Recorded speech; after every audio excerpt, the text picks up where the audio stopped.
Hola mis amores, muy buenas tardes. Hoy vamos a continuar con el tema de las plantas que hemos venido trabajando en semanas anteriores. Hoy nos vamos a concentrar en la fotosíntesis. Desde que ustedes están pequeños, ven en Ciencia de la Naturaleza el tema de las plantas y que son verdes, pero realmente si ustedes buscan información, el proceso de fotosíntesis es asombroso. Hoy específicamente vamos a ver qué es la clorofila, cuál es el proceso de la fotosíntesis, qué se obtiene a través de la fotosíntesis y por qué es importante. Así que comencemos. Sabemos que las plantas también son seres vivos y que al igual que nosotros y los animales tienen un ciclo de vida complejo en el que nacen, crecen, se reproducen y eventualmente mueren. Pero para poder existir y sobrevivir necesita de algo, al igual que nosotros, muy importante, que es la alimentación. Como las plantas no tienen boca, aunque la planta carnívora tiene algo muy parecido, para lograr esto usan algo que se llama fotosíntesis. Recordamos que las plantas son autótrofos, es el nombre correcto. Eso quiere decir que son capaces de producir su propio alimento. La clorofila. Esto que vamos a ver hoy es realmente fascinante. La clorofila es una sustancia de color verde que se tiene en las hojas, por eso que las hojas son verdes. La clorofila se utiliza para poder absorber la cantidad de luz adecuada para la planta. En este punto debemos recordar que las plantas necesitan de la luz solar como parte de su crecimiento, al igual que la sombra misma, las sales, minerales o el agua. Generalmente si ustedes toman una planta y la ponen en un lugar muy oscuro, ella probablemente se le van a ir poniendo sus hojas amarillas y se va a ir debilitando hasta fallecer porque necesitan la luz solar. La clorofila se encuentra almacenada en unas estructuras dentro de las células vegetales llamadas cloroplastos. La palabra es un poco extraña. Los cloroplastos. ¿Qué son los cloroplastos? Pues bueno, los cloroplastos son estas estructuras que están aquí, que están dentro de las hojas, que concentran la clorofila, como una especie de alcancía. Sabemos, le recordamos que la clorofila es ese pigmento verde que le da el color a las plantas y que es lo que necesita para poder captar la luz. Entonces, estos son como unas especies de baterías donde se almacena esa clorofila que le va a permitir a la planta hacer el proceso fotosintético. Son realmente importantes. De hecho, podemos decir que los cloroplastos son la base de que nosotros podamos respirar, porque sin el proceso de fotosíntesis nosotros como humanos no tendríamos aire. Justamente, como les estoy comentando acá, los cloroplastos y la clorofila son algunas de las moléculas más importantes de la Tierra. Estas moléculas permiten que las plantas capturen la energía del sol, la conviertan en azúcar y a otras moléculas. Nosotros, al comer plantas, nos nutrimos de ellas, al igual que son alimentos de muchísimos animales. La fotosíntesis es la base de toda la cadena alimenticia.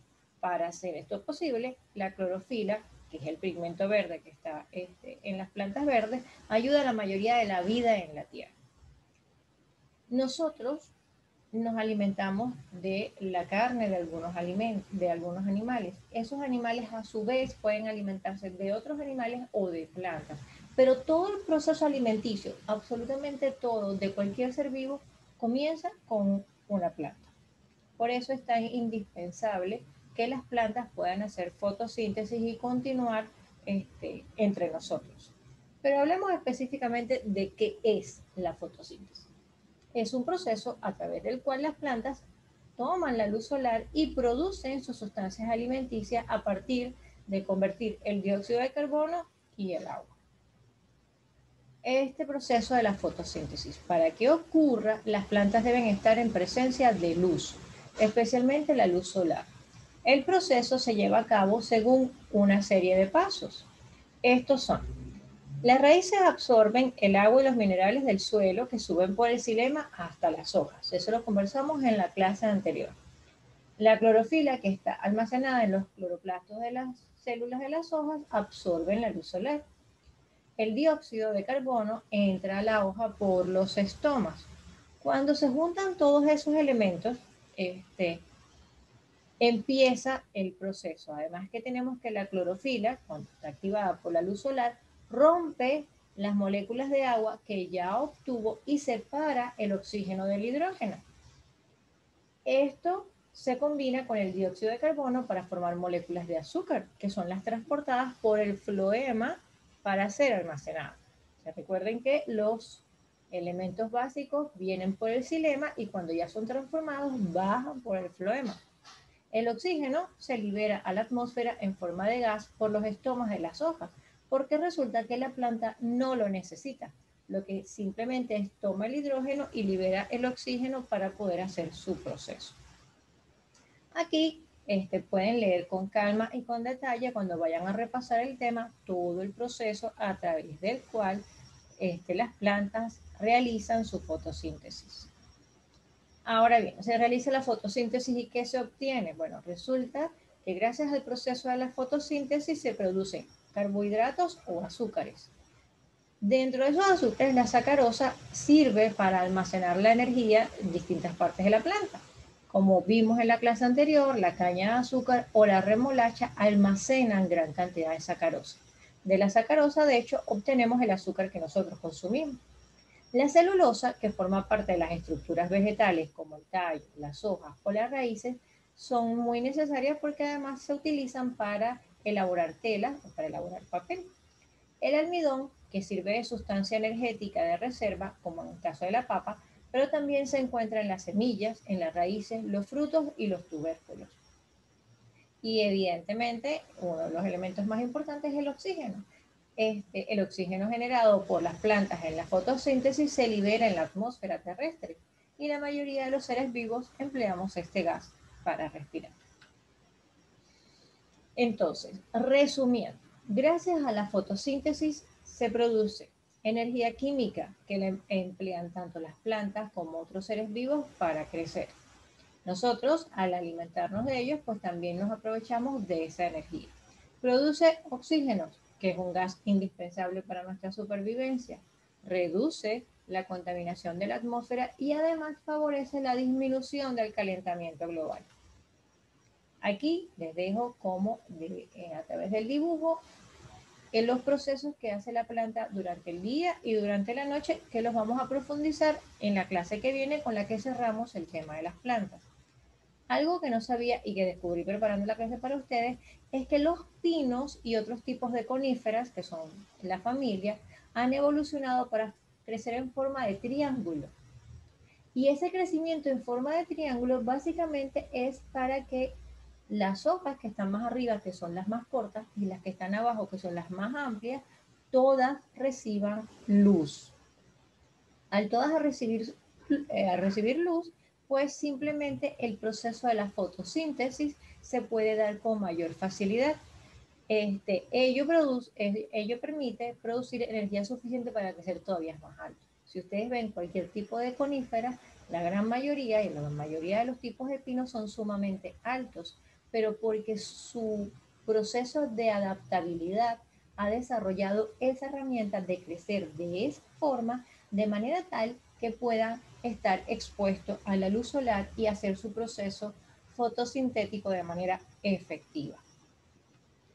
Y ahora tenemos que hablar del calentamiento global. Y bueno, las plantas dicen, ¿qué tengo que ver? Porque realmente yo no hago nada para generar el calentamiento global. Pues resulta que gracias a el proceso de la fotosíntesis, las plantas están quitando más CO2 del aire. Así como las plantas en invernaderos de vidrio crecen más rápido y más en mayor volumen cuando se les proporcionan niveles altos de CO2, las plantas en los ecosistemas naturales se espera que crezcan más rápido a medida que aumenta la concentración de CO2 en la atmósfera global. Los resultados muestran que la fotosíntesis global fue estable durante cientos de años antes de la Revolución Industrial. Resulta que cuando el hombre empezó a diseñar las fábricas y toda una cantidad de mecanismos mecánicos que liberaban mayor cantidad de CO2, pues resulta que la fotosíntesis incrementó. ¿Por qué incrementó? Porque simplemente podía tomar del aire mayor dióxido de carbono. Evidentemente, después de la revolución industrial, el hombre utiliza cada vez más combustibles fósiles y su proceso incluye la quema de estos, lo cual libera una cantidad de elementos al aire que son los que están favoreciendo de manera descontrolada este calentamiento global. ¿Qué sucede?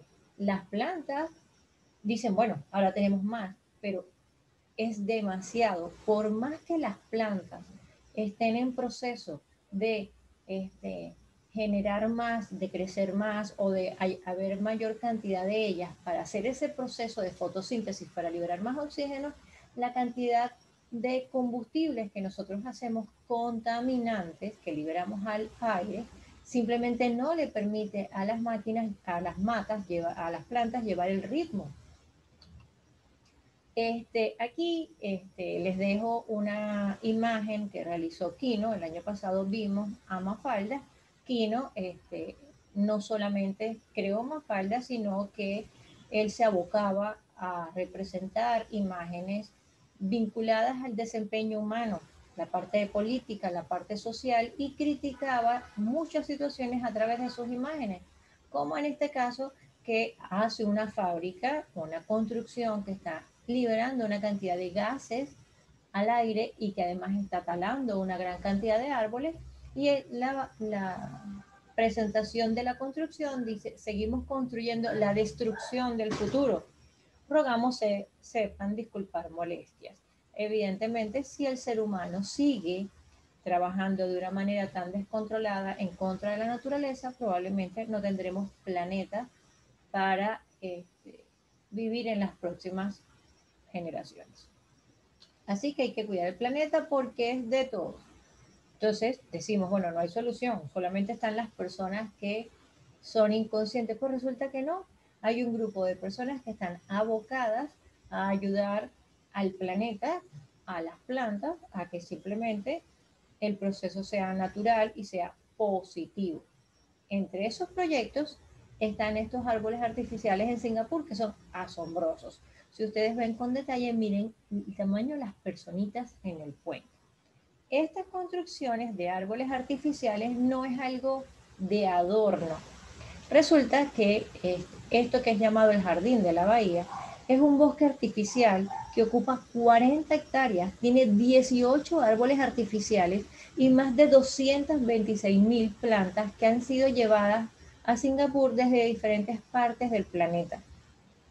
Resulta que en estos árboles también hay paneles solares que producen energía necesaria y además recogen agua de lluvia para que los viveros, los invernaderos que se encuentran en las diferentes partes de este parque, pues simplemente tengan la energía para funcionar y para desarrollar el proyecto.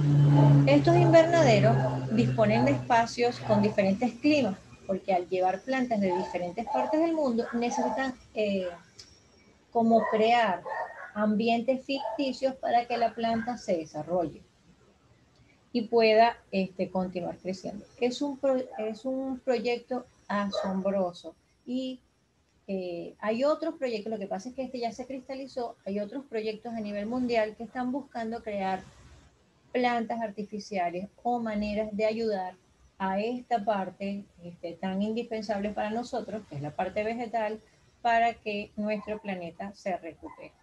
Aquí les dejo un repaso del proceso fotosintético. Acá está su tarea, la información para ella.